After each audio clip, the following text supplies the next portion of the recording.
Hello and welcome back to Old School Hammers on West Ham Network. And to my left, I got it right this time. Oi, oi. Kieran, how are you, sir? Morning, son. I'm very good, very good. Yeah, Been a busy week, isn't it? We have two games Yeah. since we last talked, and yeah. We've got a little bit to talk about. hmm, And Anton and Russ have been kind enough to entrust us with actually doing player ratings. So fucking hell, mate. that's going to They're be a all bit of shit. a They're giggle. all shit. That's it. End of. Done. What's next? Yeah. Right. So, how's the weather over there? Let's have a weather report then, mate, and we get the crocodile and the shark attack reports out of the way. Yeah, mate. We've yeah, not bad. Beautiful, really. It's a lovely time of year, this, because we're hanging around the 20. Even though yesterday went up to 32, most days are about 27, 28 degrees. It's just perfect temperature, really.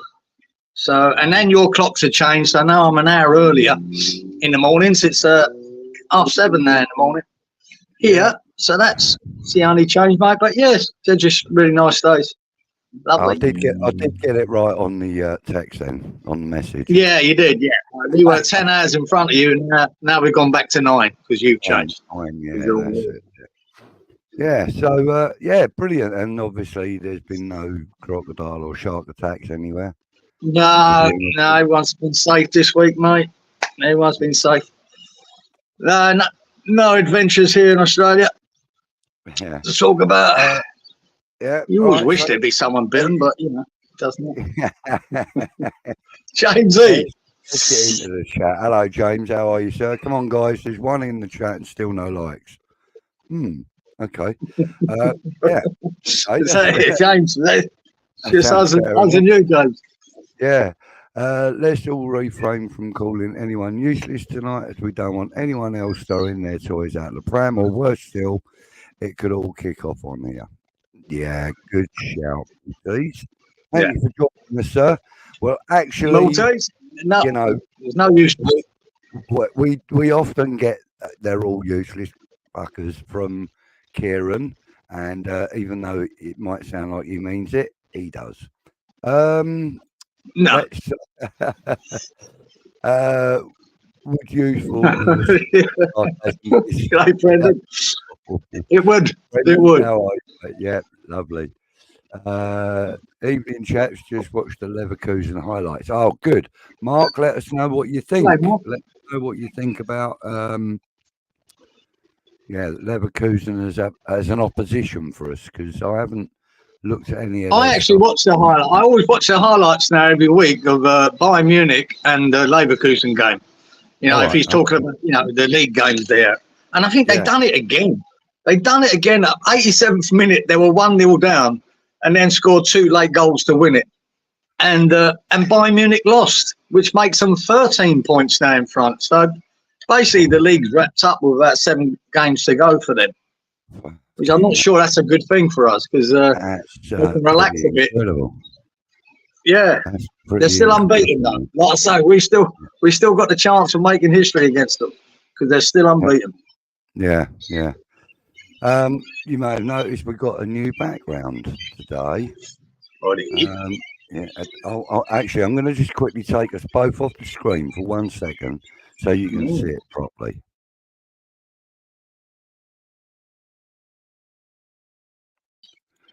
So that's quite a nice image. I like that. That was a collective thing with Anton earlier. He designed that little background for us while we were sitting chatting. Lovely. It's nice. Yes. So, yeah, we've got 2 very different games to discuss tonight, says Mark. We have indeed. I'm still seething about the Newcastle game. You sure have, Mark. And last night's game was a very different game completely. Evening all, Budgie, Kieran, Brendan, lovely to have you in, mate.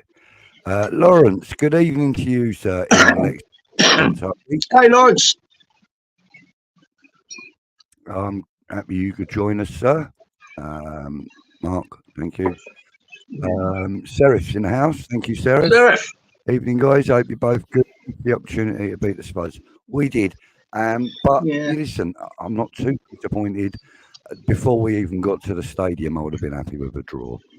I wanted a win, but I would have been happy with a draw, and that's the truth. And I think a good percentage of West Ham fans would have been, Okay, I'm going to call you Aqua. I'm sorry because I can't read the whole thing. We'll go Aquam. We'll go Aquam. Yeah, that'll do me.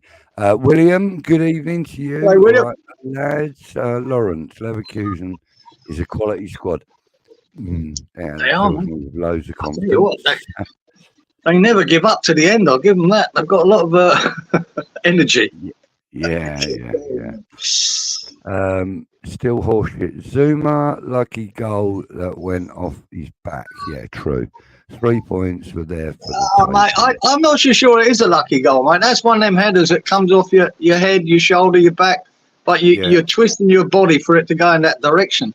So I'm going to give him benefit of the doubt and say, no, it's a good goal. I'm going to say he meant the goal. He meant the goal. He was probably just hoping for a better connection from his head, if I'm honest with you. I've seen better connections with the head at that, in that situation. That goes over the bar. So it might have done us a favour whether he caught it right or not. So I'll take it. Yeah, it might be a bit of luck in there, Mikey, but still. I remember one from Bobby Zamora, actually, that did just that. Went right up over the bar. No, we'll take it, man. Yeah. I think overall it was a fair result, sir. Yeah. Right. So Aqua says he watches German football a fair bit. We can beat Leverkusen as long as we don't try and defend. If we get at them, we will beat them. I think that's been proven on them. I think the last 3 games, Budge, they've come from behind right at the end to win them. Right, all 3 of them. Yeah. And it shows you that there's goals against them. But I don't believe Moyes would ever go out there to try and take it to them. That's the worry. No. I think he will try and sit back and hold out against them. Right, and what Akram's probably saying there is probably the wrong idea against this team. Because teams have scored against. Even Freiburg stuck 2 past them. They were 2-1 up Freiburg, and I think they lost it 3-2 at the death. 3-2 at the death, yeah. There's goals there. 93 or something, wasn't it? Something like that, yeah, it was. Yeah, ridiculous amount. The bench last night was embarrassing. It didn't matter, mate. We didn't use it, so let's not. They were right. They were tucked up nice and warm. Yeah, they were all right, mate. They stayed where they were. And to be fair, we didn't need them. We didn't. I thought the team. I mean, we'll get into it a little bit later in a minute, but I thought even Antonio had a decent 90 minutes. He did, man. He was blowing out of his arse, for the last 20 odd. I mean, he was tired, man. He was really tired. His effort level didn't drop. He tried, No. I'm not knocking him for that. He was just tired. I thought Kudus you found him out on the wing quite a little bit more often towards the end of the game, which is where he can get himself a little bit of time. He can have a moment on the ball when he's out on the mate, he was unlucky with the one-on-one, mate. He done everything because that Van der Ven, I reckon he's one of the best centre halves in the bloody country. Oh, he's quality. And he is the quickest officially. And the way, he'd lost that ball really, but he won it back and got past him. That was a brilliant effort, and he just didn't have anything left to shoot with. This poor shot to the keeper, but he done brilliantly to make the chance happen. Yeah, no, it's a shame. Thank you for coming in. Sorry, you were saying, Kieran, I'd cut across you. No, I just thought you had a good game. I don't think there was any really bad performance in the team, to be honest. There weren't many exceptional ones either, but there was all just pretty good. Mm-hmm. Oh, they had another game. 4-0 in the German. Okay, gotcha. All right, so they're on for a double. Got it. I want a treble. I want a treble. They could even be on for a treble, yeah. Good evening. Oh, that was that in Portugal. Yeah. Aquam, thank you for joining us in Portugal. Much appreciated. Ray, good evening to you, sir. Thank you for popping in. George, thank you. Evening, lads. Still battling with 7th in the league. George. And still in Europe. Yeah, exactly that, mate. And, like we said, in a minute, we are going to discuss 2 very, very different games. We were happy with the draw, as our expectations would have been lower since the start of 24. Yeah, agreed. Trudge, Zouma was done, so what do I know? Yeah, he had a good game, mate. It's one of them, isn't it? Back 2, yep. Even all you positive potatoes, says James. That's us, Jamesy. Yeah. Right, okay. Right, let's just start that one. And we'll talk about the Newcastle game, first of all. Yeah. It's been done to death, hasn't it? It has. But we haven't really given our opinions on it, to be fair. No. And to be fair, I thought... Well, I want to talk, I did want to talk about it because, remember, I made a bit of a speech about Phillips last week saying that I thought that if Moyes doesn't pick him to start, really he's admitting that it was a mistake, that it hasn't worked, and we've just spunked a lot of money. He didn't pick him to start, and I went, oh wow, that's telling us something. But it was working. What we were doing was working, and it was all going well, very well. And I just don't know if you've admitted to me that he isn't good enough to start, because that's why he was brought in, to cover Alvarez. That's why we got him, right? I thought it was a good idea at the time, but he didn't use him. So he basically admitting that it's just not gonna work. But yet he then brings him on. I mean, well, if you were saying that he's not good enough to start and he's the boy you brought in to cover Alvarez, what makes you think that it's going to work, with 30 minutes to go, which it proved to be with the extra time? I would. But even that, to take Antonio off for him, on the 69th minute, I went, what are you doing, Moyes? Straight away, I went, wow, I knew no problem with substituting Antonio if he's tired. Not a problem with that. No. I don't think we had them on the ropes, Geezer. We had them on the ropes. They were falling like fucking flies, weren't they? I think even Danny Ings for Antonio would have been a decent. Yeah. I wouldn't have bothered me even Cornet with a bit of pace, maybe could trouble them, because their centre half was limping around. I don't think they could make any more subs. No, honestly, no. And it also at one point it also looked like they were going to go down to 10 men purely and simply because they couldn't sustain the physical levels. And obviously Gordon got his red card, but. Before that happened, it looked like, the energy levels and the fitness levels in the squad or in the team were really low. It looked like, if they lost another player through injury, like you said, they had nobody to put on unless they stuck a goalkeeper out. No. And you've got to remember as well, see, Harvey Barnes, who came in and became the hero, he weren't even the choice of how to bring on. He brought on Almiron. Yeah. And then 5 minutes later, Almiron goes down. He weren't ready. He's coming back from an injury and he's played up again. So then he had to put Harvey Barnes on. I know. We just played into their hands totally. And and everyone's done it at death on every channel. It's just disappointing, really disappointing. So, it's never a penalty, right? Let's get this right. It was never a fucking penalty. I've been saying this for months with me and my boy watching games. And I'm saying, look how penalties are won now. It's not about challenging for the ball and getting fouled. It's about getting your leg or your foot in front of the other player and making contact. And these fucking referees, they seem to think now any contact is a penalty. It's nonsense. Yeah. He never intended to foul Anthony Gordon. He intended to clear the ball. Gordon purposely took no sight of Anthony Gordon. Anthony Gordon came at him from behind. which is an illegal manoeuvre in anywhere on the pitch. If he'd had intentions and cleared the ball, Budge, it wouldn't be a problem. But he had no intentions for the ball. This is the point for me. He had no intentions. All he wanted to do is put his leg in front of him and take the hit.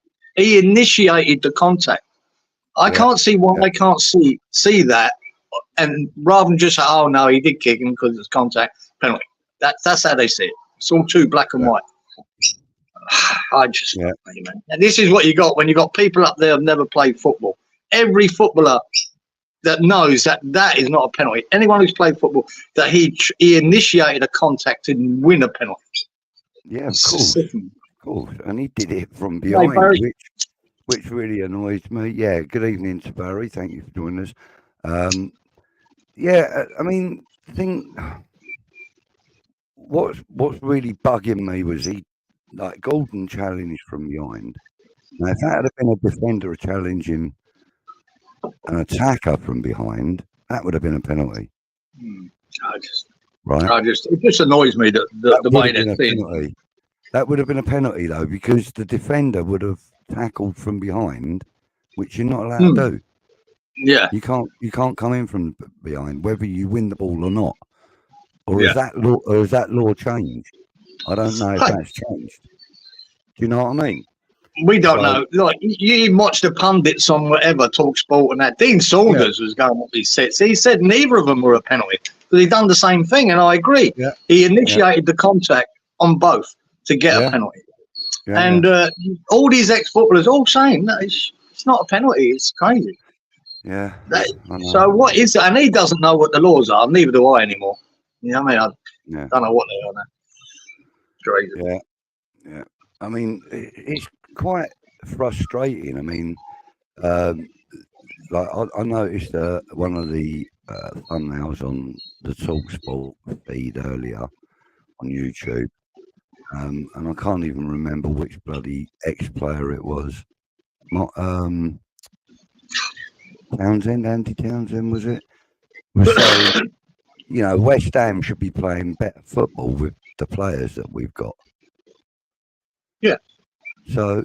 And we did really in that game. We were playing well against Newcastle. He was also one of the voices. He was also one of the voices that was telling West Ham fans that we're deluded because we want to change in management. All right. And who was it? I don't know. I'm fairly sure it was Andy Townsend, but I can't remember 100%. Hang on. I'll have a look. It doesn't matter. Yeah. Don't take much notice of what they think about our opinions on our No, yeah, they are a bunch of tosspots, I've got to be honest. It's all very well for them to sit in there and say that, but they don't have to watch it week in, week out. Well, but I think Moyes had perfectly got it right for 70 minutes. Hence why there was no substitutions yesterday, as he was shit scared to make one. I think. That's a surprise me, because it all went wrong from that minute on, didn't it? Yeah. Right, here we go. I'll tell you exactly who it was that said it in a second. Even been Danny Murphy now. Yeah, it was Danny Murphy. Danny Murphy insists West Ham should be playing better with football, whatever that is. I don't know if I open that up. But got that bit. With the players that we've got. So, and Danny Murphy was also one of the ones that said that, we should be grateful to have a manager like David Moyes because of what he's done with us and for us. I think most people are grateful for the last couple of years, Bud.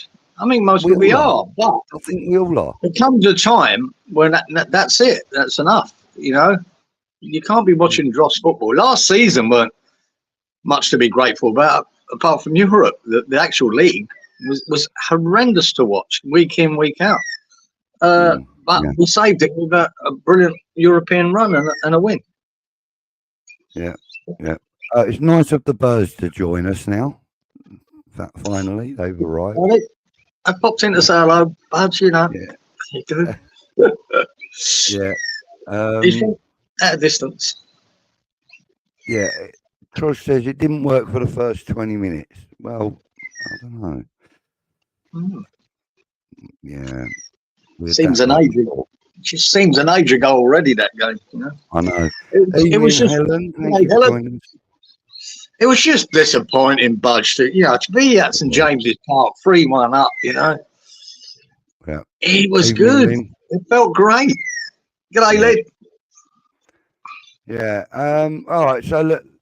Yeah. All I wanted to say was that I felt that the second penalty decision, more than any other decision, was flawed.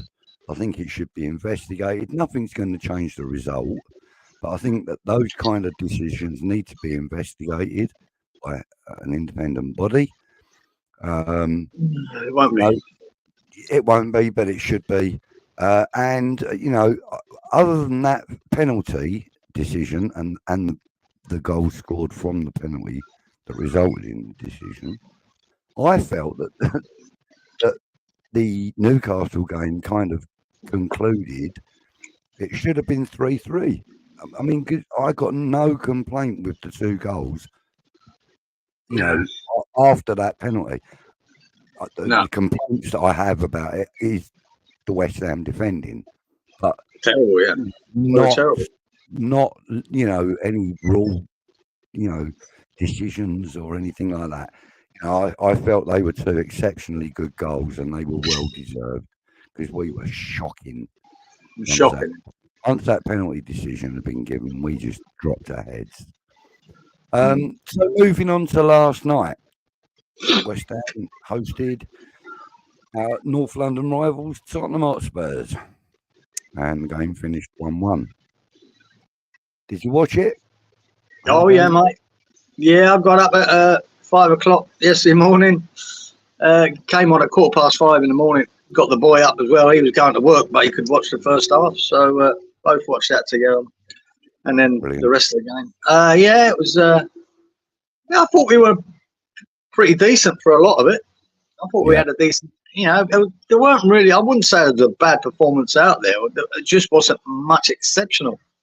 Kudus was. Sometimes, I don't know how he holds on to the ball. He's like a magnet on his foot, even though he's got 2 guys chopping the bits out of him, kicking him and touch.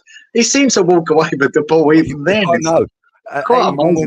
Even when he's down on his hands and he's still on his feet, he's still playing the ball. I mean, the guy. He looks like he's lost it twice and he's still got it. What the fuck does he do? I mean, even though there weren't a lot of end product with him, I thought he battled well and.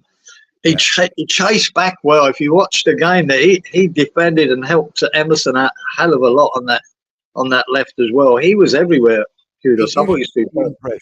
He gives me the impression that he has got a mindset. Now, I'm not comparing him or his play to the player I'm about to name. I'm talking about the mindset. He seems to have the same kind of mindset as players like Kolo Toure. Patrick Vieira, these players that are really, really good, playmakers, but also really strong on the ball, and they kind of have this mindset where once they've got the ball, unless he's got an out, he's going to carry it wherever he goes. The 2 players I mentioned, Kolo Toure and Patrick Vieira, both did that, and both scored some exceptional goals when they did that. Okay, they played more centrally than Kudus does. Like I said, I'm not comparing their play. Just maybe the mindsets are very similar. He doesn't give up on the ball, Budget. That's for sure. He just keeps batting away. He's a player that enjoys the game and wants to play. He does look like. He's an old school. I always, you refer back to when we signed him, and his statement was, "I came here to entertain," and he tries his hardest, mate, to do that, to make that happen. I love that when he said that. Yeah, and doesn't he though? I think that within the next coming months and years, I'm not going too far. Maybe the next 2 years. I think we need to build our team around players like Kudus. I'd love us to keep. I'd love to keep us. Paqueta, but that's very unlikely. But, you know, we need to build our team around the players like Kudus, Bowen, Alvarez, Emerson. You know, and I just think, you know, we've got such a good basis for a good team, you know. Mavropanos is proving to be a decent defender now. You know, there is still a mistake in him, but, you know, we've always had defenders that have been susceptible to a mistake. They've all got mistakes in them. But now Mavropanos is playing balls that we haven't seen from a central defender in quite a while. You know, I think we've missed players having a player like Mavropanos, and I think he's one of the better central defenders we've got right now. That's just my own personal opinion. Let's have another look in the chat, see who's chatting. I don't think we can do that with the players we have. Probably not. Phillips was a huge outlay. I can't see him starting another game if everyone stays fit. No, you're probably right, Brian. Probably bang on, mate. High energy in the first half, hanging on in the second. Correct. Fair shout. There's Lawrence. Isolated too many of our players are run past and need to press shortcomings. Yep. Yep. Exactly that. And that's actually been quite evident for about a year or more. Even when we had Declan Rice, we were suffering from that on occasion. Trudge says, oh, hang on, I missed that.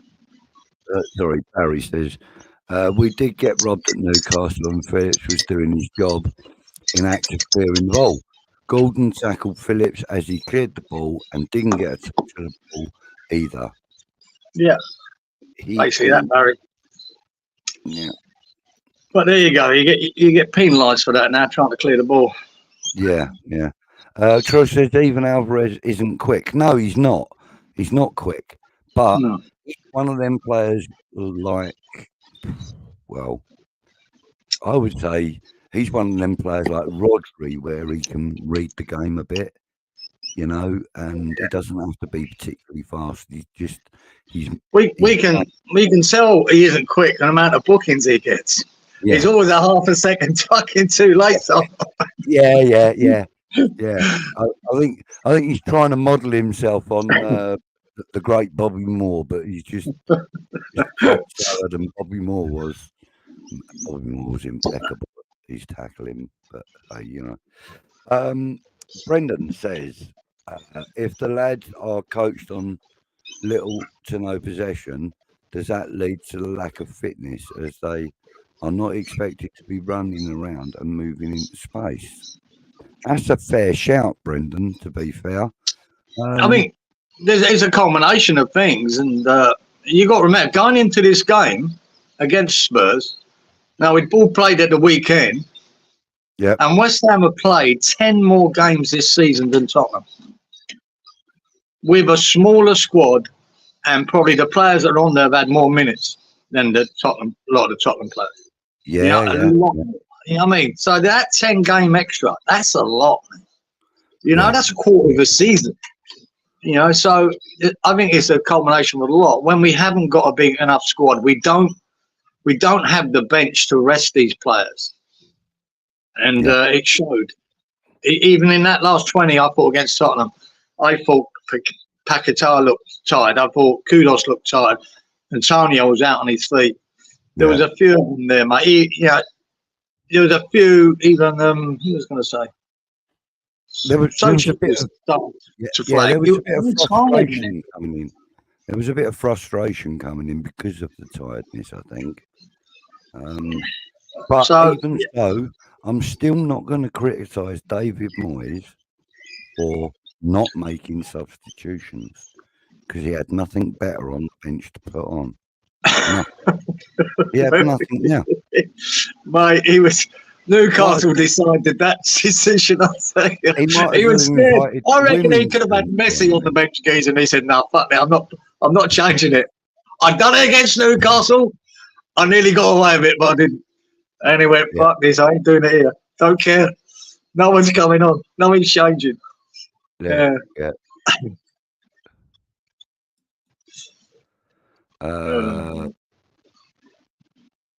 Would prefer that style. Right, unpopular opinion. Both were penalties for me.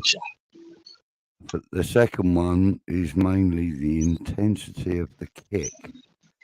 If I played football again and I got brought down like that, I'd want a penalty. Yeah. Right, okay. So, what I would say about that, technically, you can give it as a penalty. But if you're a footballer, you know that he never intended to kick anyone. You know Anthony Gordon intended the contact. So is there no nuance here? Is there no nuance of a penalty now? If it's contact, it's a penalty, that's it. Look what happened. He done it all. He didn't go for the ball from behind and then put his foot in front of him. Just made sure that he got a kick. It's bollocks. That's all you got to do. Is there a ruling on premeditated, action? Obviously not. They've not thought that far front, have they? I just find it crazy that these are penalties now. Yeah. It's usually when you're going for a ball, right, and you get the player instead of the ball. He had no intentions of going for the ball. So his intent, to me, is dishonest. He didn't intend to go for the ball. Yeah. So, that's how it would have been given if it had been the other way around. If he'd have made contact with Phillips instead of... If West Ham had got that penalty, the other end, I still wouldn't agree with it. I still wouldn't agree that it's a penalty. No. But there you go. So that's how I look at it. Yeah. Thanks for your opinion, though, Zhenik. It's fair enough, mate. Everybody's entitled to their opinion. What's Bongo saying then? What's he saying? Oh, right. Okay. Yeah. Obviously, that was a private joke. Phillips ain't got eyes in the back of his head. He went to clear the ball and Gordon interrupted the play. Yeah. Exactly. He couldn't have had eyes on him. He had eyes on the ball. Even though the ball too. The only thing I'd knock Phillips for there was, mate, he was lining that clearance up like he was taking a conversion in rugby. He shouldn't have took that long to bloody kick the fucking thing. He gave Gordon the opportunity to make this happen. Basically invited the challenge. Yeah, and I think if he'd been a bit quicker on it, what he was doing instead of taking a big run up to kick it, he might not happen. But it's all by the by now, mate. Yeah. Do not blame Phillips for that at all. No, I don't either. I don't blame him for that. No, I don't. No, I didn't blame him for that. The one that's a party bar skipped past him, I might criticise him a little bit. But. Yeah. One of the first things I said about that was, if anybody criticises Phillips for that, I'll stick my finger up their bum. Because, he didn't do a damn thing wrong other than, as you said, started on the clearance. Boniface is back for Leverkusen. Great. Thank you. Hey, Melissa. Yeah, Boniface back for Leverkusen. Yeah. They haven't needed him, but they've got him back. Just another bit of firepower they got. Yeah.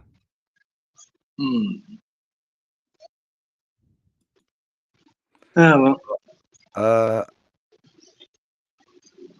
Oh, God, blimey. How do you pronounce that? Nevadius?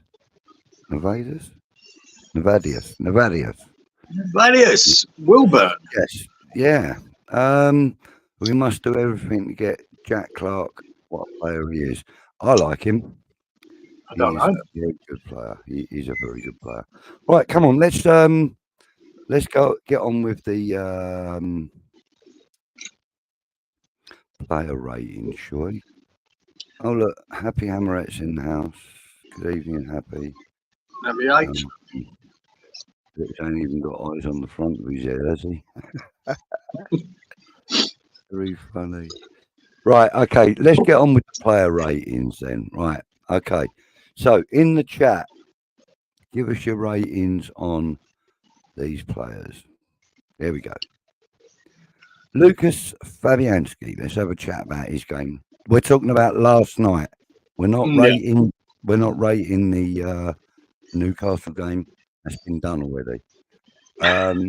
So, Lucas Fabianski, I thought he had a good game last night. He did. Surprisingly, he didn't have a lot to do, did he? He did Really? not know.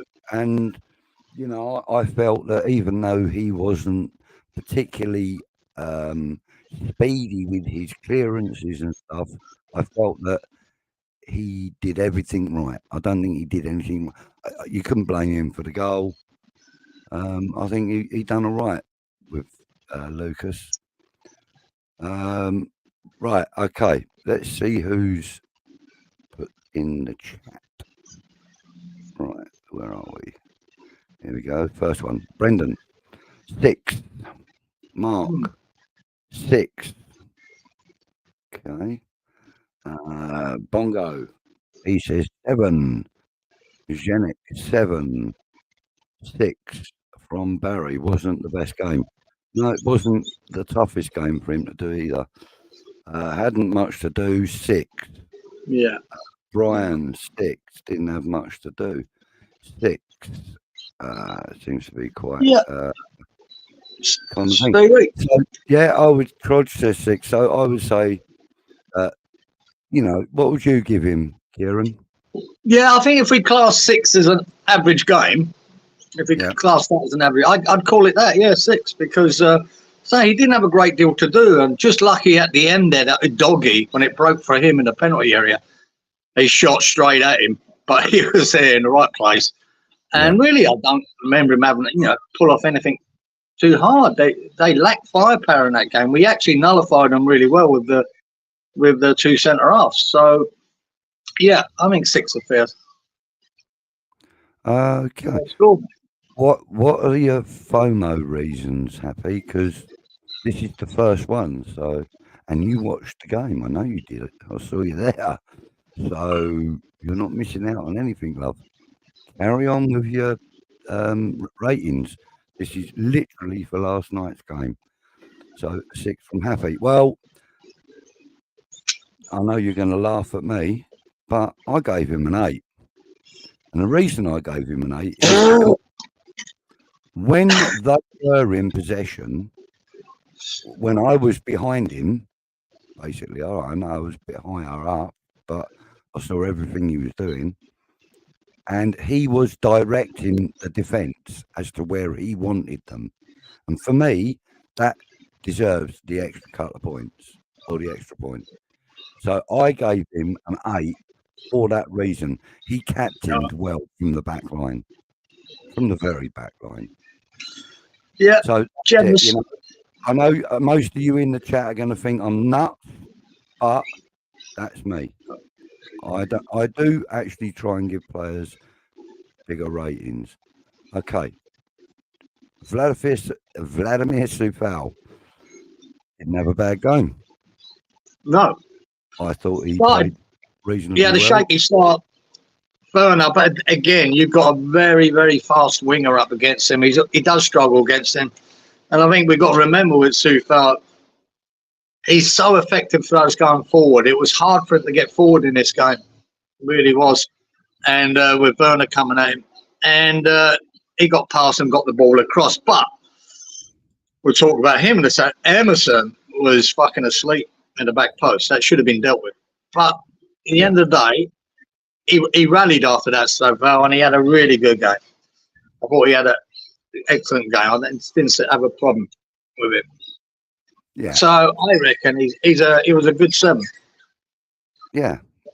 I'd go along with that. Kind of. Right. So Happy says a 6 for Mad Lad. Janet says he's not going to rate the Czech players because obviously he's a countryman and he would give them both 10s. So he can do that. He can do that if he wants. Brendan says 6 for Vlad. Steve Cox says a 6. 7.5. Wait, we don't do 0.5s, Barry. So I'm going to round that to 7. He agrees with me then. That's it, 7. Into the danger zone. Yeah, well, I'll tell you what. I would round it down. What about you? How would you round that? Yeah, 7. 7 was good. And you got to remember, if you think back, I know people don't always watch. I do watch a lot what defenders do because I was a defender for so many years, right? And after that, after their initial goal, Werner was never in the game. He never done anything after that. And I mean, that's a lot to do with old lad. So that's why I'm giving him a good 7. A good 7. Yeah. Trod says 6, getting a bit of stick again lately, sadly. Brian says 7. There you go, Brian. Exactly what I said, Brian. Yeah. That fault for the goal defended well after that. That's true. His head didn't go down. He's a warrior. That he is. William says a 7 for him. Bongo says he's just being annoying. Take half of that potato back, mate. You're going to have to call that a 7. Why pass back to Fabs? Yeah. I can tell you that why he did that. If you want that, BH. As a defender, I can tell you why he did that. Yeah, because if he'd got that, if he'd just punted that ball back into the box near the end there, right? Yeah, he gave it back in. The way, if that had got cleared, they had about 3 people out in the middle of the field. If that got cleared to one of them, they were on a break with us. We had both our centre halves in the penalty area. We had Soucek in the penalty area. We would have been caught cold and could have lost the game. To me, he done the right thing. But I know it's easy to say, well, he could have put it in and could have scored. But the risk there was very much a risk because that ball had come right back out to them. Their players had moved out of the penalty area into the midfield. So if you'd put a bad ball over, that could have been game over. So to me, he erred on the side of caution, and I think it was probably the right thing to do. Yep, I agree. Hustle Crow, good evening to you, sir. He's a 7. I'll definitely fight tooth and nail against Soucek bullies, though. Yeah, well, I know. Nobody's going to be bullying him tonight, I don't think. Vlad, 7 for me, always gives his all. Agree? He does. He did one mad run the length of the pitch. Yeah, he did. And usually when he does that, when he does that, he usually he's a hardest working player on the pitch. Oh, mate, yeah, and one of the toughest characters as well. You know, he'll get knocked over and taken out and all sorts, and he just gets up and smiles, carries on with his game. He might have a complaint to the ref or the lino, but you know, when he does, he's pretty clearly upset. I love him. I think he's got a fantastic attitude. And as well, he got roasted a bit. He did get roasted against Newcastle, right? That's it. I mean, he had 1 minute he had Gordon running at him for the game, then he had Harvey Barnes. Fuck me. We all got to put it into context. Soufal cost us £5 million. We didn't pay 40 million for him. No. You know what I mean? He's going to have his faults, and his faults are really fast wingers against him. He struggled here and there. But like I say, with Werner, who got the better of him at the beginning, he never did after that. So it's all context, mate. This isn't, a £40 million player we brought in expecting to be brilliant. No. Everything he does. I think he's far way their expectations. He's in the same bracket as Dawson, let's be fair. You know, but that's it annoys me when he does get a lot of stick from, especially other fan channels. When really there was a day when we had a player like that put that effort in. He was loved, but yet people want to really cane him as soon as he has a bad game or makes a mistake. Yeah. And he had a bad game against Newcastle. No ifs or buts about that. It was a shocker for him. But then previous 4 or 5, he was superb. Yeah. So you rated him at a 7, didn't you, Kieran? I did, mate. You did, and I gave him a 7 also, which is pretty average for what was in the chat. So, Vladimir Soufal. Okay, Kurt Zouma, the goal scorer, who got us to draw level. He's our captain. How do you think he done last night? And while we're talking, you guys put your votes in the chat. You know, your ratings in the chat. Yeah, What do you think? I thought he had a bloody good game, Matt, considering, 3 days later or whatever it is since the last game. And we're always, we're all worried about whether Zouma can play 2 games in a week. Yeah. And plus the mental pain they would have gone through from that back 4 after Newcastle. Now, I thought him and Mavropanos, stood up. Yeah. Done really well. And I thought they were good. I thought they were good together in that game. I thought Zouma was pretty good. He still worries me, mate. He still worries me when he gets the ball at his feet. I mean, he keeps doing these clearances that just go long and to no one. But I'm talking about his defensive qualities. I thought he was pretty good in this game. I did as well. I did. And, he was in the right place at the right time to get the goal, regardless of whether it was with his head, his shoulder, his back, his arse, no matter where. And then he gets us the goal as well, I thought he was decent, mate. Yeah. We'll give him an extra point for his goal. So, So what would you give him then? I think I'm 7 and 8, but for his goal, he got the goal that mattered, mate. And so I'm going to give him an extra point there and give him an 8. Very nice. Jenik says an 8. Steve Cox says an 8. Troj says an 8. Brendan says 7. So he can play twice in a week. How? Well, maybe he can, but not regularly. I think he's going to strike. I mean, if we had a game on Thursday night, tomorrow night in Europe, there's no way we'd be seeing Zouma tomorrow night. Do you know what I mean? He'd never play 3 games in 7 days. But maybe he can play 2 games in 7 days every now and again. We know he's got no knees. Mark says 7, surprisingly good. Zouma solid, best game in a while, says Brian. I'm going to put that down as a 7 then, Brian, seeing as I didn't see a figure from you. Oh no, I'll cancel that. I've just seen one.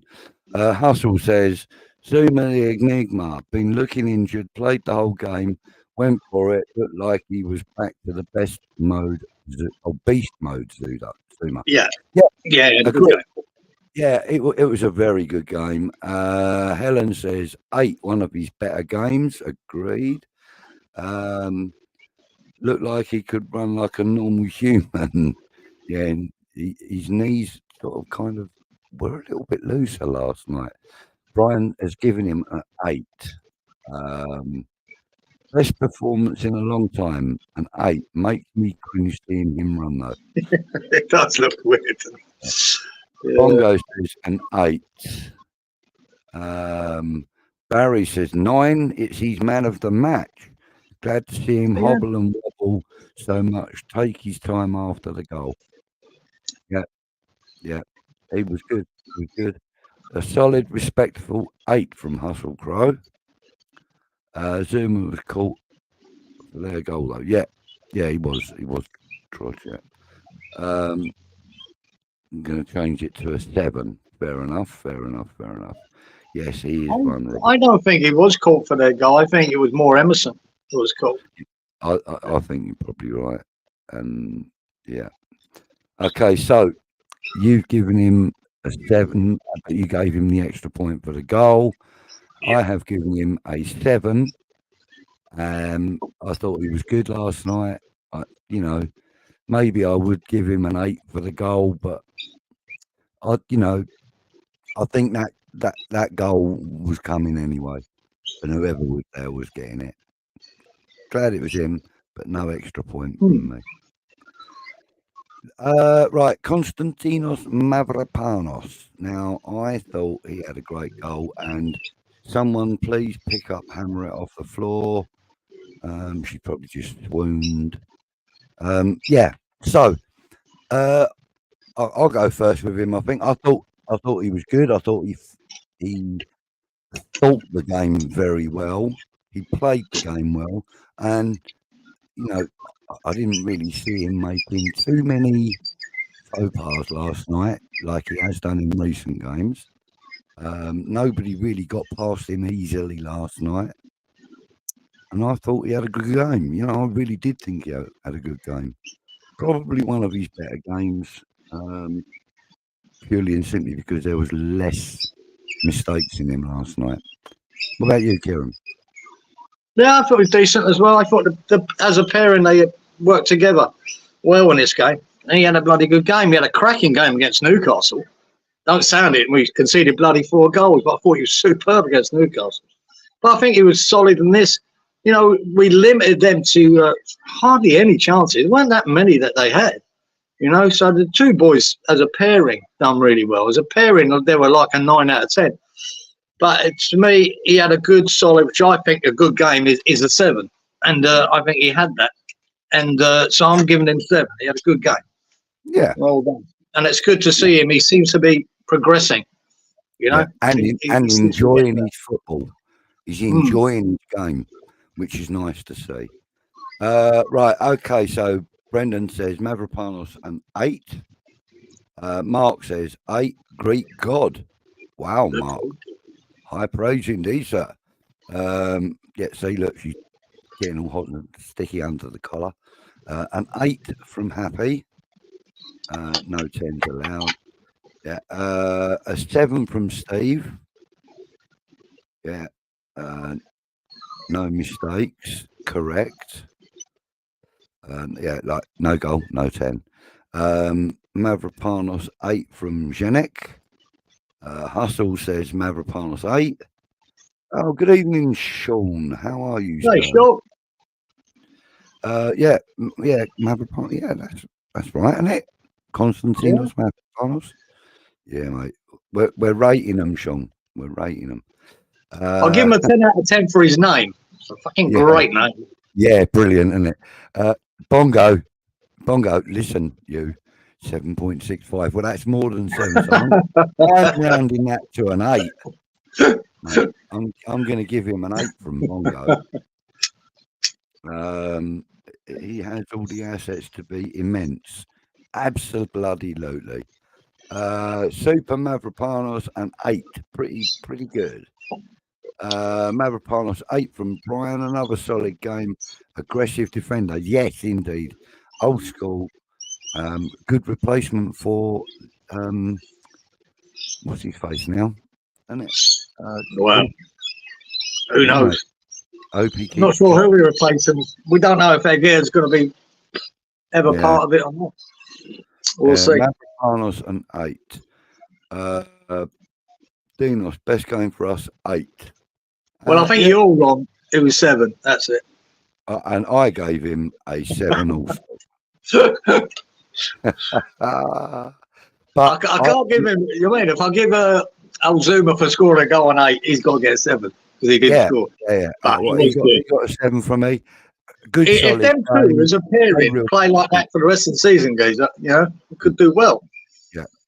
But I'd like to see more of his diagonal upfield passes, and I would like to see him challenge him more outside the box rather than in the box. Other than that, I don't really have a lot to say about Mavropanos' game. I thought he was very good. Right, Emerson. How about Emerson?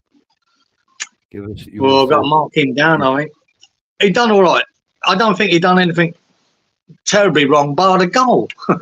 I thought he was asleep. You see when the ball came across, mate, he was looking over his shoulder to the left. The boy, Brennan Johnson, had already sneaked round the back of him on his right, and he just didn't know where he was.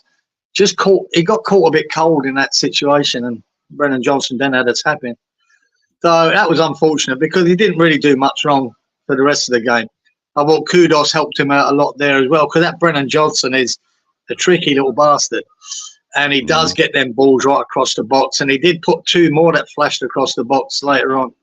So, I thought because of that, to me, he had a good game, really, a 7. But for that goal, I'm going to mark him down to a 6. That's just how I saw it. You know what I mean? He didn't particularly do anything majorly wrong after that. Yep, no, that's he didn't have a bad game. Let's put it that way. Like, a bit like Soufal, really. I could be fair and give him a 7, really, Budge. Because I've done it with Soufal. He got caught with that first goal on that side. He got caught as well on this side. Yeah. After that, really, though, he kept Brennan Johnson fairly quiet for the rest of the game. I'll give him a 7. Yeah. I'll mark him up 1. Okay. All right. Mark said 7, didn't track Johnson. Yeah, he got caught. Zenek says 7. Hustle. Meh. 6 at best from Brendan. Yeah. Hustle says 6 for Emerson. Bongo 7 for Emerson. 5 from Steve. 7 from Trodge. Emerson for Paul D. Thank you, Sean. 6 for Emerson was a good swimmer. Wasn't jaw dropping. Yeah. Emmy, an average game for me, which was a shame. Yep. What number are you going to put on? Oh, I'll see. I've got it in a minute. Emerson, a 6 from Lynn. Did a big tackle second half, though. Yes, he did. A 6 from Happy. And wasn't tracking at the end. And was tracking at the end. Emerson gets a 6 from Brian. It's all about right, I think. Between 6s and 7s is about where he should be, yeah, I think. Dang, 5. Emerson, a 7 from Helen. Right. Seth. Good evening, Seth.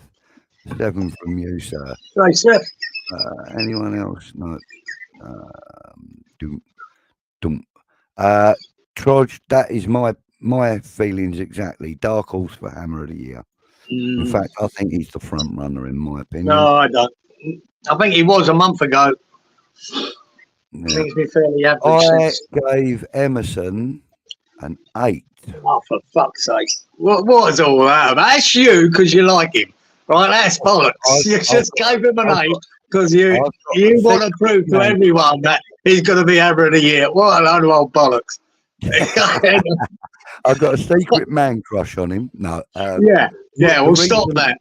The reason I give him an 8 is because I like his work rate with Paqueta and also with Kudus last night. I thought the link-up play was very good. I thought we got forward a lot more because Emerson made that happen. That's why I thought of an 8 for Emerson. Yeah, right. It should have been a 7, but I saw a lot more of what he did last night than I have. Yeah, I saw it. I saw that goal they scored. Get shut, you miserable bastard. Okay, Tommy Soucek, Patty Salad. Yeah, Thomas. I thought Tommy was bloody good last night. I didn't really have anything negative to say about his game. He was in all the right places at all the right times. He was playing short and sharp balls, which is very unlike him. It was almost like it was free-flowing football for him last night. That was my view of what I saw him do. He didn't really get caught out on the ball much either. No. Bit of a threat up at the top end when we needed him to be. Thought he had a good game. What about you, Kieran?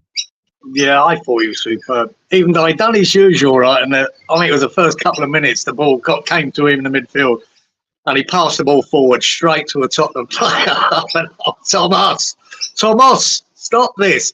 And after that, though, that was it. I don't think he done much wrong after that. I thought he was superb. He was busy, man. He worked hard. He chases everywhere, and he won the ball a few times. Good passing here and there too. After that, you know. Yeah, I thought he had a good game. I thought he was up there with, as one of our best players on the night for the work he had to do, and you know, what I mean, they had a lot to do. So yeah, I thought he was good. Bloody good game, mate. And I don't mind giving him an 8 for that performance, man, because it was important. That engine he had there in that middle, especially with Ward-Prowse, who, you know, sometimes isn't as lively and as quick, it doesn't offer as much as, say, you know, if you'd had Alvarez in there with him. I just thought he was great. I thought he was good. He's worthy of an 8 for that game.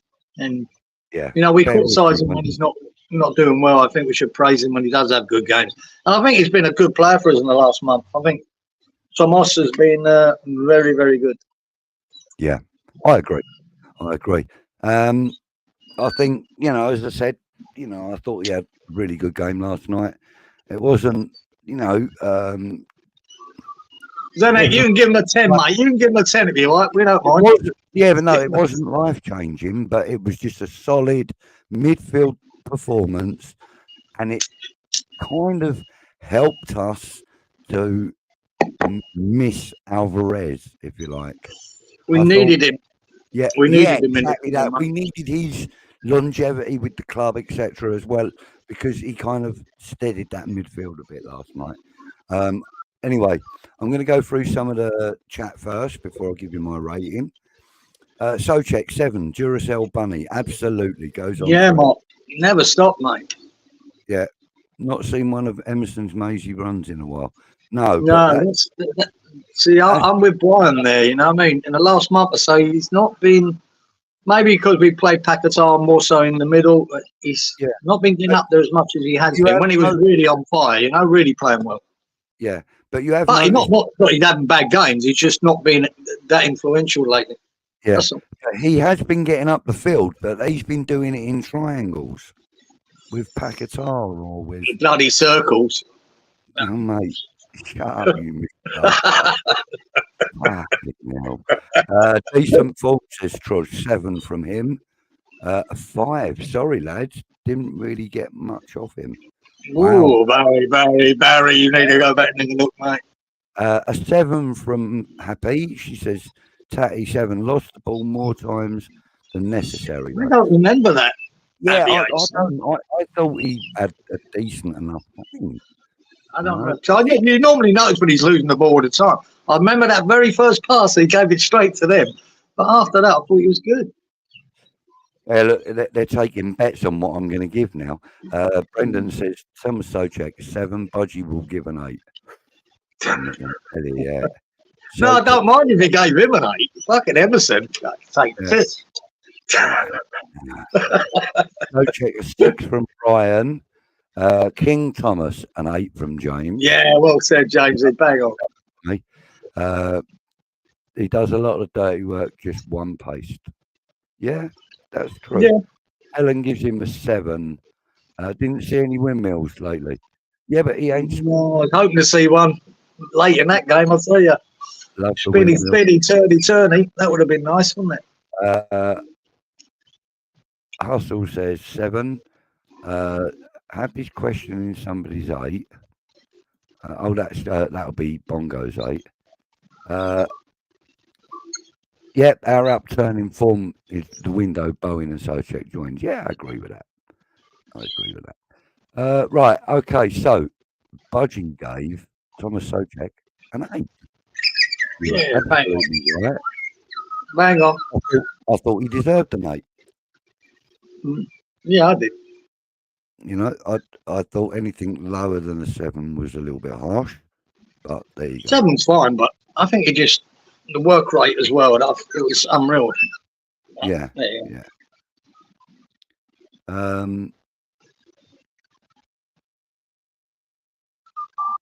Okay, so if he was an 8 today, what was he against the Magpies? Don't know really. Yeah, I'm not worried about that one. I can't even think that far back. Yeah, not too long ago.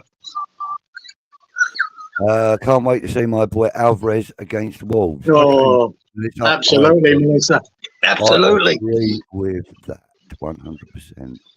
Made passing errors, but overall did well, especially defensively. Wasn't allowed to go forward. No header came to him from corners. True. Yeah. Right. Okay. Right. So, James Ward-Prowse. Let's get rid of that. James Ward-Prowse, how did we think he did? I thought he was good. See you later, Sean. Sorry. See you later, Sean. Thanks for joining us, mate. See you shortly. Yeah. I thought he was good without being brilliant, you know. I thought he was decent on the day because, you know, you really do notice him when he's poor. And he has been poor in a lot of games lately and not really influential at all.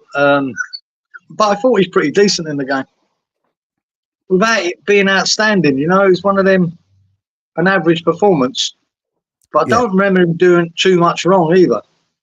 And I say the work rate in there from between him and Soucek was good, made a difference. It limited them to getting at our back 4-2 to a lot. So yeah, I don't think it was good as Soucek. I thought they worked well together. You know, like you said, he didn't pull up no tree, but you know, no, you really notice when he's not that good. And so on this, I didn't notice that. I thought he was fairly solid. So he had an average to 6 to 7. You know, I'd probably give him a 7. I thought he was all right. Yeah. Okay. Seth says 5. Only decent in the first half. Yeah, it's something that I didn't really notice him that much. Yeah, maybe I'm being generous. I don't know. I thought he was all right though. I don't remember him being bad. So. Yeah. Anybody else going to rate Mr. Ward-Prowse? I thought he was a reasonably good. Budgie, we are friends again. He says because I like Thomas. I thought he had a good performance yesterday. Really good performance. Of course he did. Yeah. Had a great.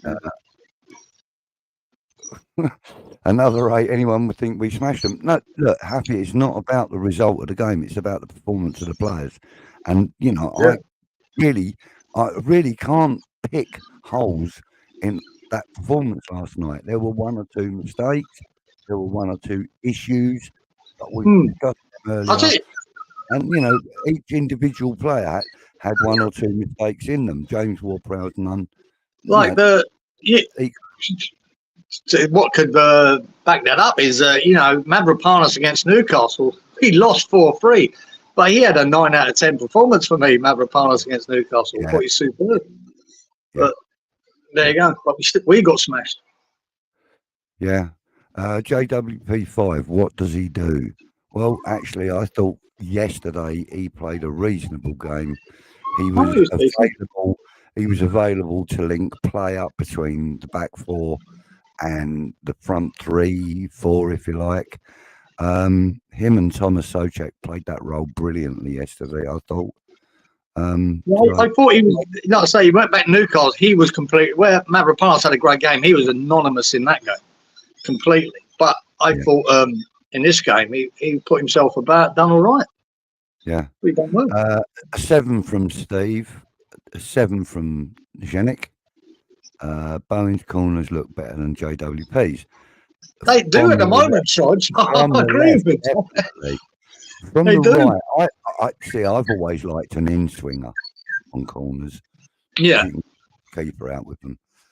That's what we're doing, isn't it? With both of them, isn't it? And that's what I think we should be doing. Exactly. I'd say, and as well as the corners, they're hard to do when, you know, that was pissing down with rain, wasn't it? Pouring down. It's like it's hard when the ball's wet and everything's wet, and the atmosphere is that wet and muggy.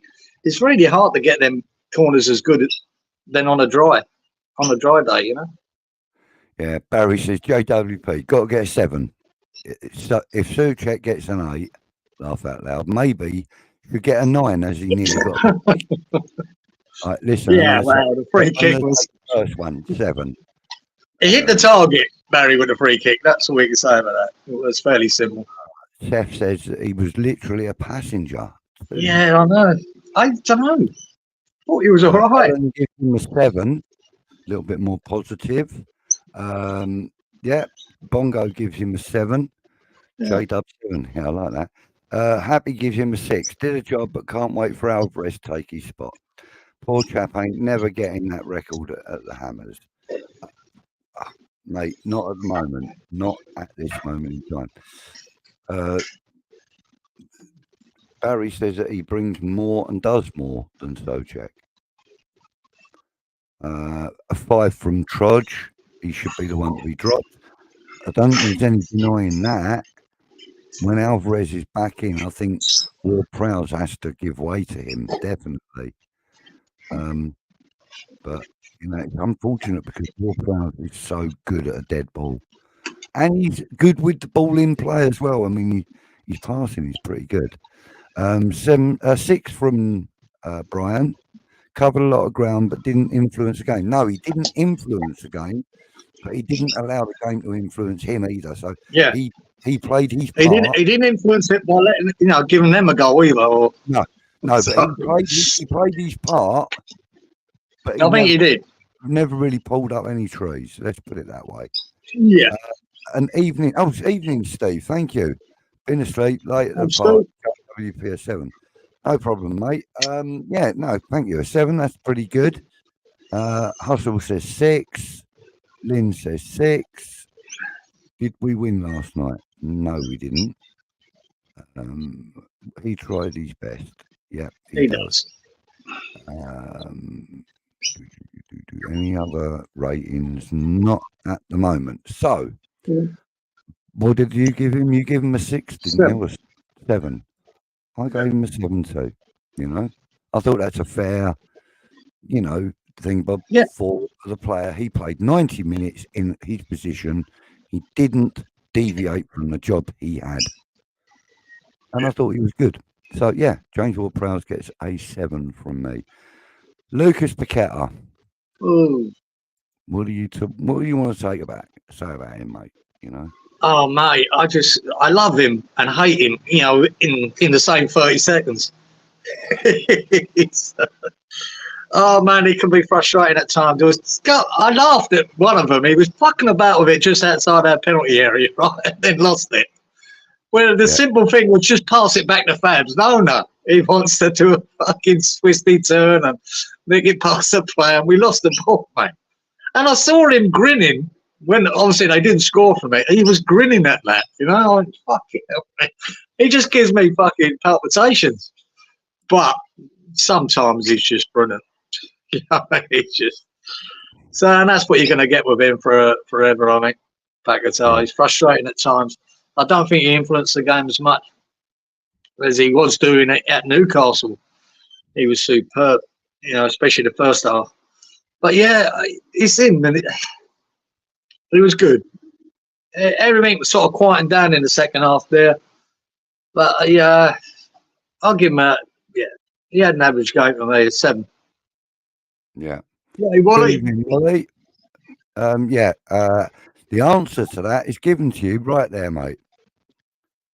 Soucek. What?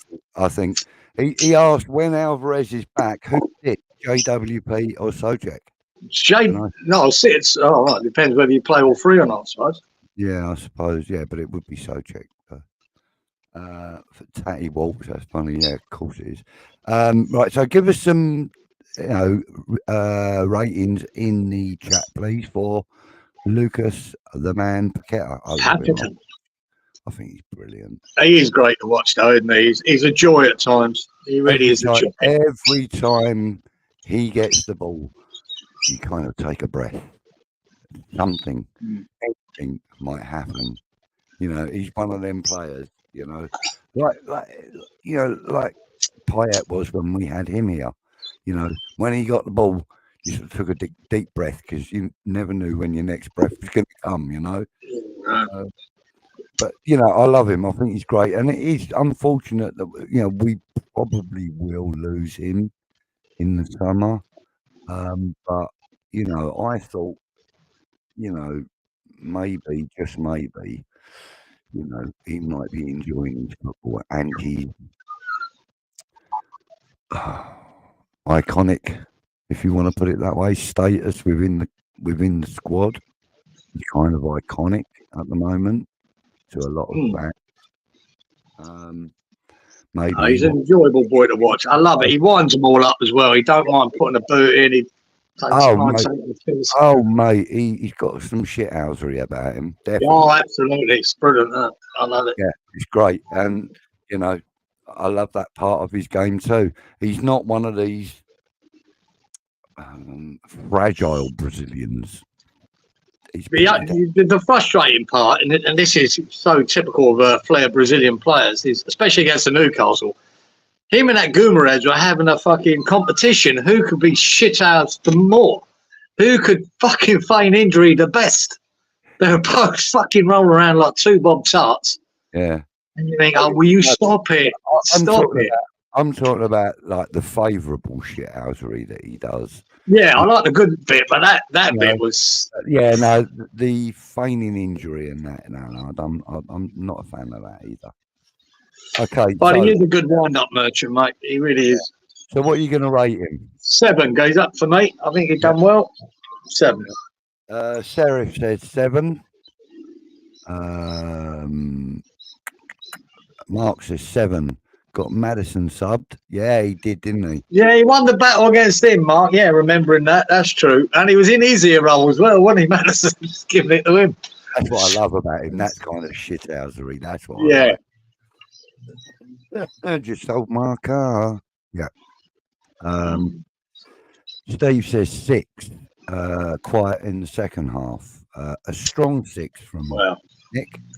A 7 from Brendan. Okay, do you have a car? No, I don't think she has got one yet. Paqueta 4 in possession, 8 out of possession, so 6 overall. Okay. A little bit convoluted, but I got it. You're averaging it out. 7 just for the Madison shoulder charge. Yeah, that was good, Steve. I fucking love that. Get hold of that, you prick. Ellen gives Pac-Man a 6. He needs to stop showboating on the edge of our 18-yarder. Yes, Mark. That was my point. Yeah, it scares the life out of me. He was good defensively. Yeah, I agree with that. He weren't bad. Yeah. Needs to stop laying on the ground though. Yeah. I think it's built into these boys. I think it's in their DNA, mate. They just can't help themselves. Him and Guimaraes, they're having a competition. Who could do it best? I know. Yeah. Brian gives him a 7, worked his socks off, got stuck in, and almost scored in the second half. Yep, agreed. James Bond gives Pac-Man, he's gone back to his 7.5 again a little bit. Right, well, that's going to be a strong 7, James. Yeah, a strong 7. Yeah, a strong 7. And get up. Pac-Man 6 from Hustle. Pac's very decent first half, 8, 6 second half. So 7 on average. Okay, yeah, good enough. I like that. A 7 from Lynn. Actually, if I go WP 6, Pac-Man's got to have 7. Yep. Okay. Hustle, thank you for that. Okay. Pac-Man should be careful with his tricks in our box. Yeah. 7 from Seth. Did he defensive well? Yeah. And Pac-Man did the Alvarez role. Yeah, he kind of did, didn't he? He kind of, and he says kind of. He was getting stuck in. Yeah, but you gave him a 7, didn't you? Yeah, man. I think the average in the chat was a 7. I'll give him an 8. Yeah, of course you did. Of course I did. You know, I think. Is your button stuck? Is your button stuck on that 8 thing? Is it? What's going on? You fucking. No, he gets the 8 because he lifts the whole squad once he's in the team. He lifts everybody, you know, and that's important. That's kind of really important. And he gets an extra point off of me for that. And that's, you know, it's my prerogative. I'm not rating the buttons. You got the machine, yeah. No, Hamid Kudus. Okay. Our number 14, who I mistake. On Saturday, I'd been drinking. We were watching the game, and I said, "When did he bring on Cornet?" And in the group, and Happy said he didn't, and I thought it was him. I thought he was Cornet because he was wearing the 14 shirt. I was kind of used to. Oh right, yeah, gotcha. Seeing Cornet in the 14 shirt. He's got a nice new haircut, hasn't he, Kudus? He looks good. Yeah, it kind of looks like Cornet did a couple of years back when he was with Burnley, to be fair. Anyway, so Mohamed Kudus, don't forget, get your votes in the chat, guys and girls. Right, I'll start with Kudus, if you don't mind. I thought he was exceptional. I thought he was the player of the match. I don't think anybody in Tottenham or West Ham would match his performance. I thought he was brilliant. I'm actually going to give you my rating before I give anybody else's, because I thought he was bloody exceptional. I thought he was, he was integral to everything we did that was good last night, in my opinion, in the attacking third of the pitch. I gave him a 9 and my man of the match. So, what are you saying then, Kieran? Yeah, there was parts about him holding the ball up, getting us out of defence and keeping the ball was brilliant. And some of his runs, I don't know how the ball sticks to his feet. He seems to be tackled 2 or 3 times and still walks away with the ball. I just don't know how he does it. It's amazing the situations he walks out of when he's got 2 or 3 players around him. It was really good for most of it. No, we didn't sort of see an end product, but that doesn't surprise me. If you look at Tottenham's defence there, they've got that Romero and Van der Ven. I really rate Van der Ven as a top centre-half. Romero's good. Probably one of the strongest centre-half pairings in the Premier League at the moment. One of them. But you've got also that Poro, who's a good right back, and Udogie on the left. And they're not easy to get past. And he really gave them a game. And even the midfielders. I thought he was, really good. We didn't get an end product from him, but you can't deny his work rate in that game, mate. And he was helping out, covering for Emerson as well. He was tracking back a lot to make sure Emerson didn't get exposed.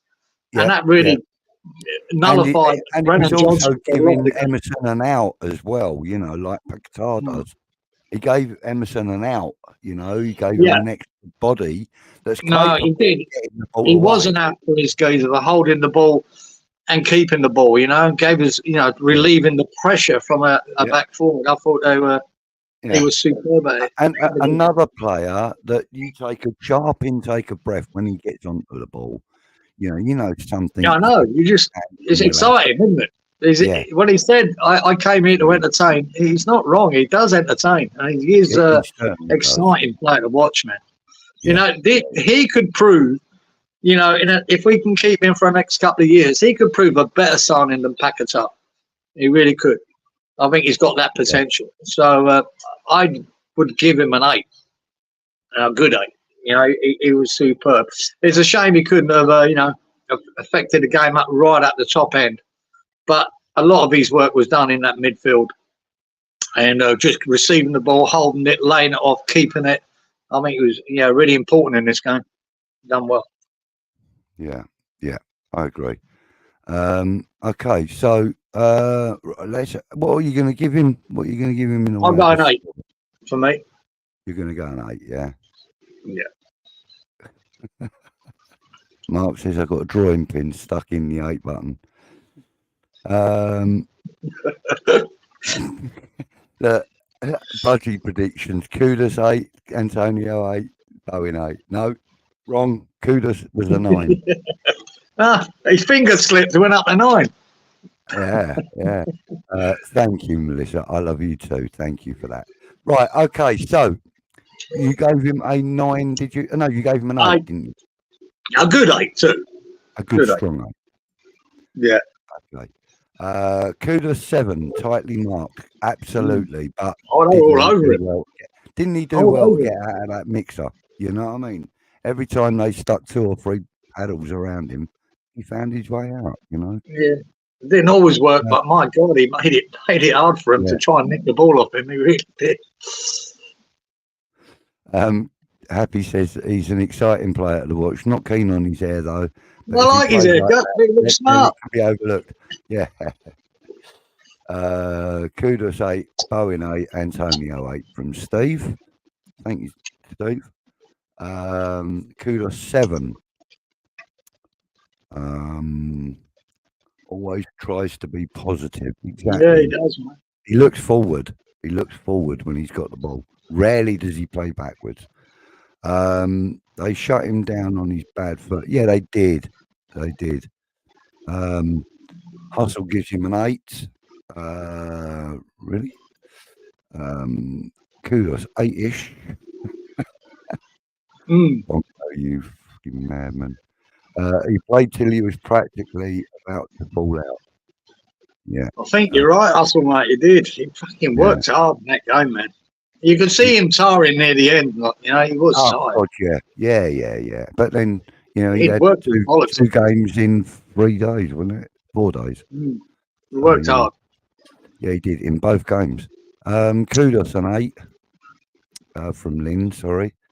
That Geordie Bongru wouldn't give him the seat last week. I don't think the kid knew what he wanted. Yeah, I know.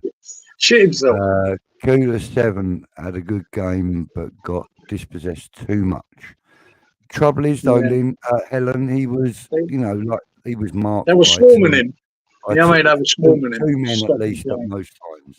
Yeah, I mean, Ange done his own work. He just said to his team, right, wherever he is, 2 nearest players, fucking go and latch yourselves onto him. Happy gives him an 8. Toa got trolled by Budgie there with a 9. Troll. I don't troll. I wouldn't even know how to troll. He had that hairstyle at Ajax, so I don't know why people are. Did he? Listen. Yeah, he loved. He's one of these players that loves to have a new hairstyle now and again. No, they all do, don't they? Antonio's classic example of it. I don't think he ever did the Mohicany type thing, but Jesus. I know, that's the problem. Half of them spend half the week in a fucking hairdressers. Yeah. Should be on a training pitch. You know, the hairdressers, car showrooms, restaurants, jewellers. Where else do they spend their money? Oh, houses. Ball just sticks to his feet. Magic player. It seems so, Lynn. It does. It just seems to stick. Literally grew from nowhere, though, the previous week. It looked short. Oh, right, his hair. Oh, yeah. But that was because he had it, like, kind of, not Cane Road, but, you know, anyway. He had it styled that way, Velcro. Kudus gets a 7 from Zenic. He needs goals, assists, or makes chances to deserve higher. Defensive players need to be rated higher, in my opinion. Yeah, well, he done a lot of defensive work too.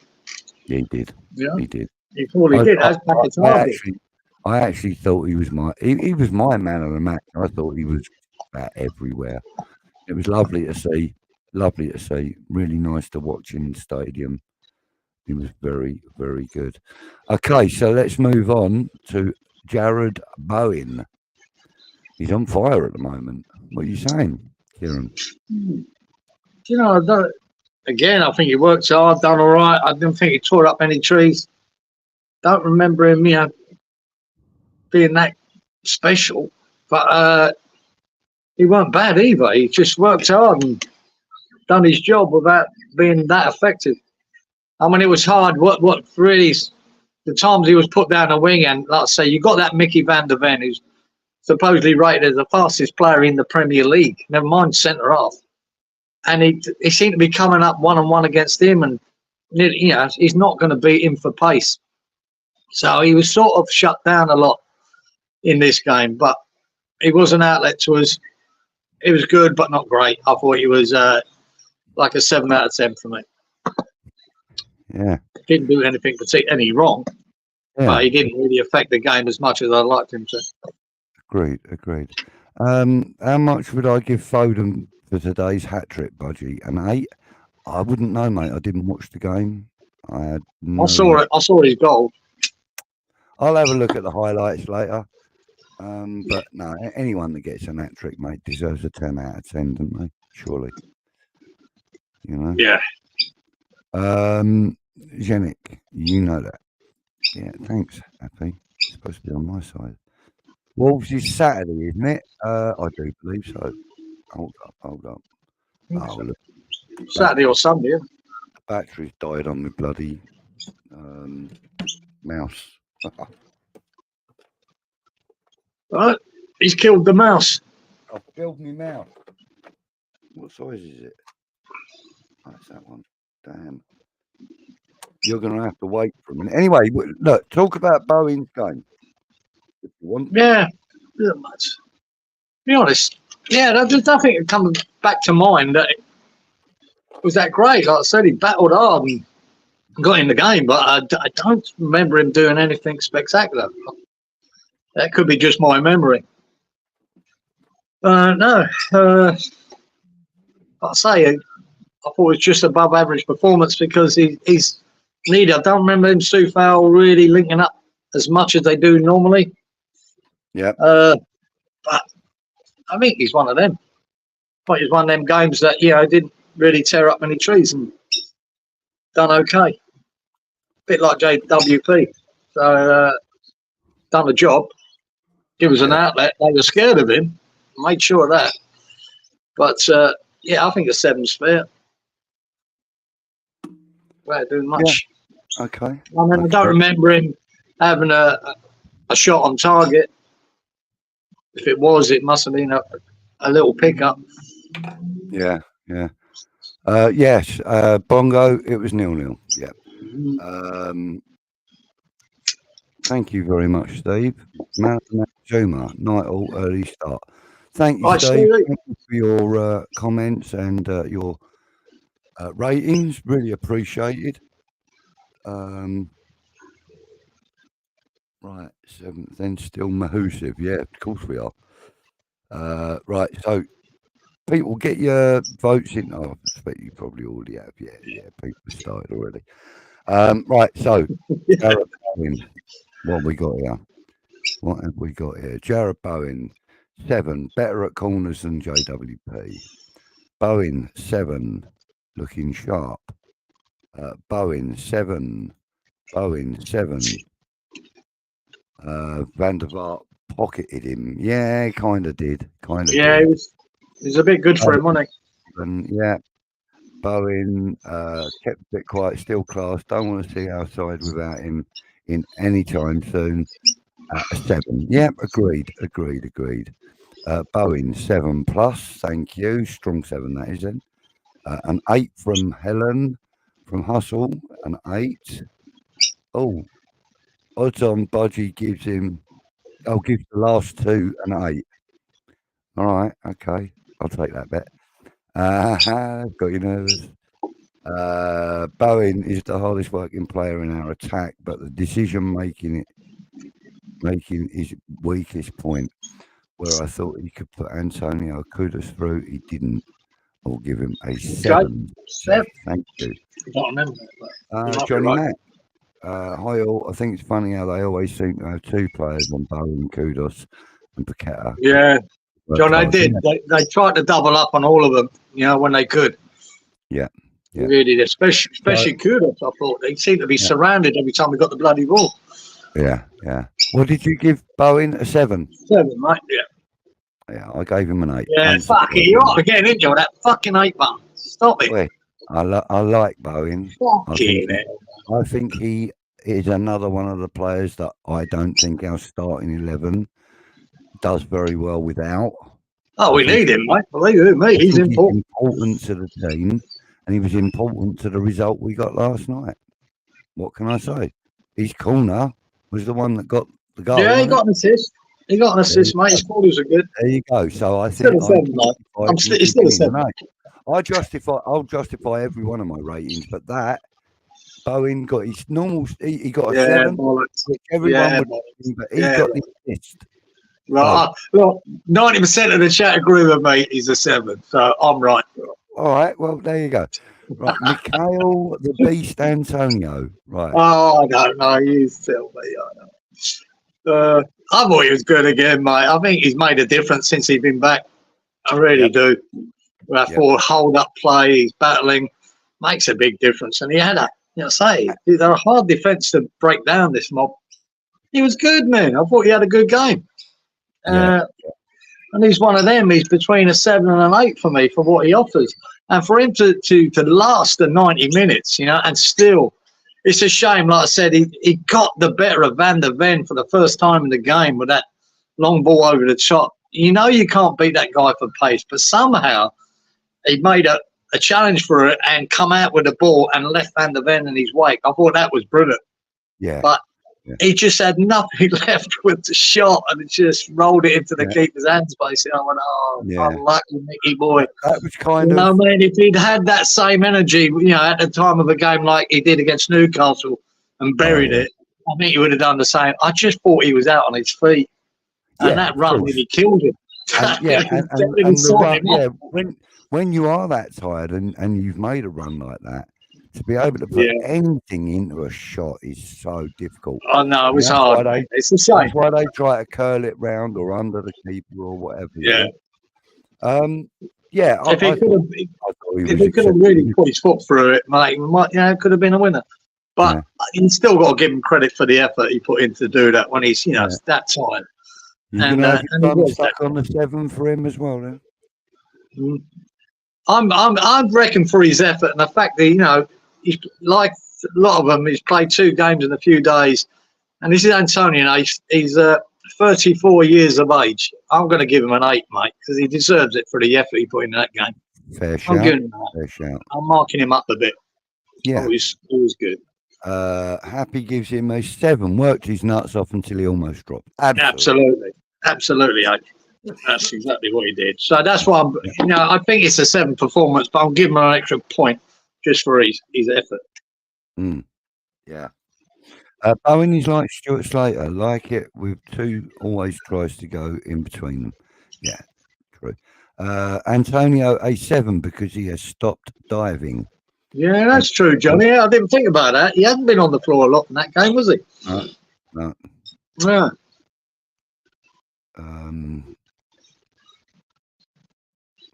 Yeah. 7 for Antonio from Troz. Shame he has 5% of scoring though on keeper. 5% chance of scoring through on keeper. Yeah. Antonio 8 works his nuts off, says Helen. And it's weird women seem to notice that men work their nuts off. Yeah. 2 women that have said that now. Yeah. For today's rating performance, I think we can all agree that Budgie deserves an 8. No, I don't know about that. I don't know about a couple dodgy ones there, couple of dodgies. Brilliant. Bongo gives Antonio. Absolutely, James knows, mate. Antonio 7 missed a sitter which wouldn't have been disallowed. Or would have been disallowed. Oh yeah, was there that might have been offside? Mark, wasn't it? But, yeah. Oh no, the other one. Yeah, I remember the other one he did, but he was 2 yards offside where he was standing. Yeah. He did have an air shot at it, didn't he? Yeah, I remember that. Yeah, and this comment from Happy kind of indicates how the chat about Antonio has gone full circle from the beginning of the season to now. It's gone full circle. We were saying about how good he was and how much he gave to the team, and then he went right off the boil. Yes, he got an injury, but he went right off the boil when he came back, and now he's worked himself back into contention. He's doing his job brilliantly, even as people have said, when he's ready to drop to his fucking knees, he's still giving 100%. And he frees up the other attackers and gives them space. Great addition back in the side. See, that really highlights what I was just saying. For tonight's show, I'll lower my score for Budgie an 8, just so he doesn't feel left out. Usually a 10 to both. Thanks, Ben. Love that. Antonio back from COVID form. It's spent. But it's spent bang on the. I bet he's spent bang on the hour. Yeah, he is. He's good for an hour and that. Antonio 7 from Janek, but I think he's undroppable. He is. Kind of. He is undroppable. He is kind of undroppable. Very important to what we play. 7. That sitter though, so typical of the beast. Yeah. Yeah, it is. Played Played well. Hold up play was good. Should have scored. Big miss, but was tiring towards the end. Oh, very much so, Serif. But he's an 8. You're right, Serif. 8. See that, Yeah. mate? Hustle gives him an 8. He's right as well. Held up the ball really well at times. Says Trudge he did. At last chance though, he should have scored. Yeah. He could have. He could have done better. Hang on, sorry. Has Antonio gone quiet on the podcast? Is that why he seems more at the races now? I don't know about that, Brendan. Don't know. I've never watched their podcast. I only heard about them, so I'm hoping he's not doing it. I don't think they should be doing it during the season, but it's just my opinion. James says, if Mickey had looked like Mav, HRH would have given him a 12. She says she's not that shallow. Yeah, sure. 9.5. Anyway, Paqueta barged Madison. He did. It was brilliant. Oh, he gave him a great shoulder barge, didn't he? He didn't like it, did he? He was sulking. Yeah. He was sulking. Okay, so I gave Antonio a 7, which I think was a fair shout. He did tire towards the end, and unfortunately, he wasn't substituted. So, unfortunately, if he'd have been subbed at 65 minutes or something, he would have definitely have got an 8 from me. Yeah, but he did tire, and he played the full 90, and I thought 7 was a fair thing. So, all of you that said I was going to give an 8,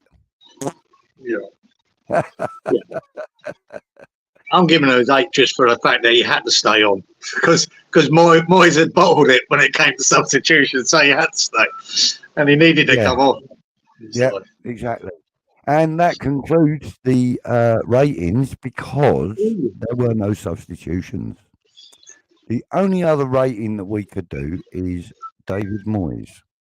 I don't have an image for it, but it'll be a bit of fun. Come on, give us a shout in the chat. Let's rate David Moyes purely on last night's game. Do you think he got the tactics right? Do you think he bottled it? I don't know. He bottled the substitutions, right? But he had reason to, because he fucked up at Newcastle, cost us 3 points. Yeah. But in this game, he didn't do much wrong. He got the lineup that he wanted. So he basically decided that Phillips isn't the man.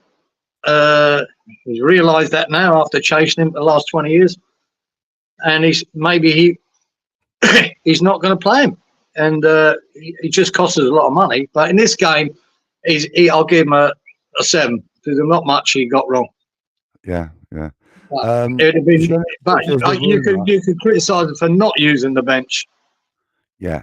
But I think after Newcastle, he was scared to. Rumour has it that Moyes has banned phones and podcasts in the dressing room, so no podcasting for Antonio. Is that a rumour? I hope that's the case. I hope that's the case, because I don't believe they should be doing this shit during the season. Fucking podcasts. Concentrate on your football, man. Bongo. Man of the match, Moyes, 10. If we'd had a win, I might have marked him higher, but no, we didn't. So. Oh, great. 6, still 2 negatives, says Mark. Of course he is. Pretty much bang on. Can't see anyone else he could have used to change the game, nor the starting lineup. Absolutely. And I got to say that I think we've seen the last of Calvin Phillips. Good for him, is it? Moyes an 8. Trudge gives Moyes a 7. Was scared of doing anything and crawled over the line. It's about right. Especially for not bringing anyone on. It wasn't the right thing to do. It was the right thing to do. Sorry. Yeah. Well, exactly. We'll never know that. I mean, we could have put Cornet on just for a bit of pace, because Antonio's out on his feet. What difference would it make? Yeah. And he don't mind occupying either wing either, does he? So who knows? He could have pushed any one of the front players. We could have pushed into the middle. Anyway, At least he kept the 4 attacking players on the pitch and didn't go what he did against Newcastle, throw a defensive player on for an attacker, and that cost us. Yeah. And he kept it that way, and we did, even near the end there, we did pose a threat. So give him credit for that. Yeah. Happy says coming out and saying happy for a point is defeatist. Absolutely. Moyes bottled it. He was forced to play the players he did. I think for the last 10, he could have put on Johnson out wide and pushed Bowen up top. So 6 from Johnny Mac. Like that. Okay. Good assessment, mate. I like that. Helen gives Moyes a 7. Very cautious with the subs, but his tactics were correct after the Newcastle game. Yeah. Cautious, all right. Yeah, but we didn't fold like old hammers. That is true. We resilient, under him at least. But bottled it, next season you need some squad players you can actually use. Yeah, that'd help. Absolutely right. Moyes needs to take some blame for the squad depth. Of course he needs to take. Exactly that, George. If we haven't got the squad to throw on in a game like that, when you've got tired legs out there, then he's to blame for not having them on that bench that he trusts or use. I mean let's be honest. He's not going to use Cornet, and he's not going to bring on Ings. And where is this squad depth? If we still had Cornels and Ben Rama available, would he have used either of them on Saturday? Or one of them? Or Kera? He would have used Ben Rama, no doubt. Sorry, not Ben Rama, Fornells, because Fornells don't mind doing defensive stuff. Yeah, we'll see. You're late to the party, son. What's going on? We're getting close to wrapping the show up, to be fair with you, mate. I'm always criticising Moyes, but he had everything right yesterday, even though he could have put on Cornet or Ings for Antonio. I think they could have done, Melissa. That's the one thing I was thinking. Why not? I don't think it would have made a lot of difference at that end of that game for the last 10 or so, 15. I think he could have done that and just... Otherwise, yet again, for not playing them like he isn't with Phillips, it's basically admitting Cornet was a bad signing, and it's saying that Ings not going to do a job for us. Ings might have been able to come on for the last 10 and done something. Who knows? Yeah, Janik says Moyes would have substituted no one all day long, even if Ronaldo had been on. I think so. I think you're probably right. No, you need to be bedded in. After Newcastle, mate, he was scared to fucking make a change in case it cost him. Yeah, they can understand that. It was disastrous, wasn't it? Melissa says, I'd like to give Moyes all my love for not bringing on Phillips. Brilliant. God only knows who the team will be on Saturday with Leverkusen on the Thursday. Well, listen. Yeah. I think that's a good point, Johnny. I think he should rest Zouma for Saturday. I can see Bonner coming in if Aged ain't fit. I don't know if Aged fit. That's where my head's at. Is Aged fit? I don't know. But Bonner in for Zouma. That's the change that I would make. I would put on probably Ben Johnson for Soufal on Saturday. It's Wolves Saturday, isn't it? Yeah, it might be worth resting some. I think he has to. Johnson for Soufal. I would put Creswell in for Emerson, and I would not use Paqueta, and I would not use Kudus. Oh no, you can't go too mad, bro. That's throwing the game away. No, it's not. Well, I suppose it is. Look. Yeah, Kudus is capable of playing many games. I think he is. I mean, Paqueta is too. I think he's probably. But I just think, like players like Emerson that can really make a difference in a game. And I think like Alvarez is out anyway. So I think a midfield two of... No, Alvarez will be playing against Wolves though, Budge. Oh, will he? Yeah, he's available against Wolves. Didn't he have a 2-game? Oh, yeah, he deserved it. He had the 2 games, didn't he? Newcastle, Tottenham. Yeah, of course he is. Yeah. But he's missing again. So he has to play because he's missing against Leverkusen. So he's definitely not. Yeah. So he's going to play Saturday. Who's he going to play against Leverkusen in the middle? Soucek. Yeah, we're back to Soucek, Prowse, what we played yesterday. Yeah. That's going to be the team that takes the field. Yeah. Like that.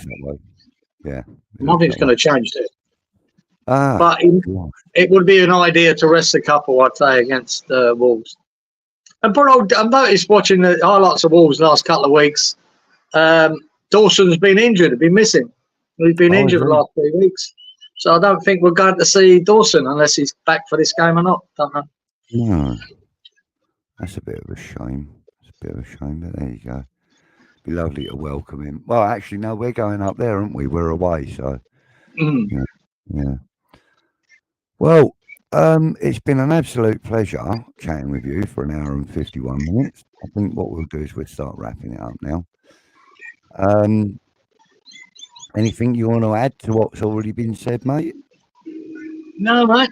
We just plod on, don't it? It's a shame that, that when you look at that 1 point against Tottenham, it looks over them 2 games, 1 point, bit disappointing. If we'd bloody got that win, if we'd held on against Newcastle, that 4 points would have been fucking amazing out of them 2 games. Yeah. It would have been. But now it doesn't look so good because we just got 1 point against Tottenham. Yeah. Otherwise, that 1 point, I think, would have been a great result. If you look at it just ever so slightly deeper, we've got 4 points off of Tottenham this season. Yeah. And that's a good return, isn't it, over this season? Yeah. It's a good return. And they've taken 1 point from us. It just looks disappointing. And the Villa game, if you include that as well, where really we could have gone on and tried to win that. We've done the same sort of change, didn't we? And cost us. So if you look at over them 3 games, 2 points, a bit disappointing. 5 points would have been fantastic. Yeah. And I thought last night's game would have been a perfect game for Skamaka when he was with us. It would have been a perfect game for him because he liked to drop deep a little bit. He likes to have a crack from outside the box and stuff. I thought last night would have been a perfect game for him. But, he's not with us now, so let's not cry over spilt milk. Right, guys, girls in the chat, thank you so much for joining us. Please remember to hit the like button on your way out. Hang on, we've got a message here from Tony, early doors. Kieran listening in the background, and all I can hear is cheek, bloody bird. Yeah. I don't notice them, so so they're still there. I know that, mate. Yeah, mate. Yeah. Wally says thanks for been listening while he's been busy. Yeah. Oh, broke back. Thank you, Serif. Trigger happy Amaret. Thank you, Tony. Thank you very much for your feedback. That's all right, Happy. Don't worry. We're going to bugger off now. Let you get off to bed. Anthony Herbert. He's one of the regulars on. Yeah, Anthony. Yeah, mate. They're a mixture of birds behind me, Anthony. They're magpies, Indian miners, crows, kookaburras, whatever. Yeah. And Janek, good night. Outstanding shows. Thank you, Janek. I appreciate your feedback as well. Great show as always, guys. Thank you, Mark. Good night, Trodge, and everybody else that's in the chat. Thank you so much for joining us. Hope you enjoyed the show. Join us again next Wednesday, same time, same place, same channel, same old buggers, talking bollocks and getting away with it. Take care. Indeed. All the best, everyone. Come on, you Lions.